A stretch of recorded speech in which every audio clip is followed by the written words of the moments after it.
வரப்போறது பாரதிய ஜனதா கட்சி.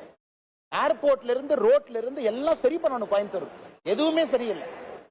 ஆனால் மக்கள் தெளிவாக இருக்கின்றார்கள். பாரதிய ஜனதா கட்சி தான் இந்த முறை கோயம்புத்தூர், பொள்ளாச்சி, நீலகிரி, திருப்பூர், ஈரோடு வரும். நான் எழுதி கொடுத்துட்டு போறேன். ஆனால் நீங்க அவங்ககிட்ட கேளுங்க. முதன்மையான கட்சி இன்னைக்கு பாரதிய ஜனதா கட்சி கொங்கு மண்டலத்தெல்லாம். அவங்க பேசுறவங்ககிட்ட கேளுங்க. சரி சார், ஒத்துக்கிறோம், நீங்க ஜெயிக்கிறீங்களே, உங்களை எம்பி ஆக்குறோம், நீங்க என்ன சார் பண்ண முடியும்னு கேளுங்க. அவங்க எம்பியை என்ன பண்ணுவாங்க தெரியாம கேட்கிறேன். பிரதம மந்திரி வேட்பாளர் கிடையாது. ஆட்சிக்கு வரப்போறது பாரதிய ஜனதா கட்சி. இல்ல திமுக 38 எம்பி மாதிரி டெல்லிக்கு பிளைட் பிடிச்சு திரும்ப வருவாங்களா? மக்கள் இன்னைக்கு வளர்ச்சி எதிர்பார்க்கிறாங்க. தங்குதடை இல்லாம வளர்ச்சி வரணும். விமான நிலையம் பிரச்சனை இல்லாம இருக்கணும். நகரம் வளரணும். எப்படி டிராபிக் ஜாம், எப்படி இருக்கு ஊரு, இதெல்லாம் சரி செய்யணும். மக்கள் தெளிவாக இருக்கின்றார்கள். பாரதிய ஜனதா கட்சிக்கு போடக்கூடிய ஒரு ஓட்டும் வளர்ச்சிக்கான ஓட்டுன்னு தெளிவா இருக்காங்க. நான் எழுதி கொடுத்துட்டு போறேன்.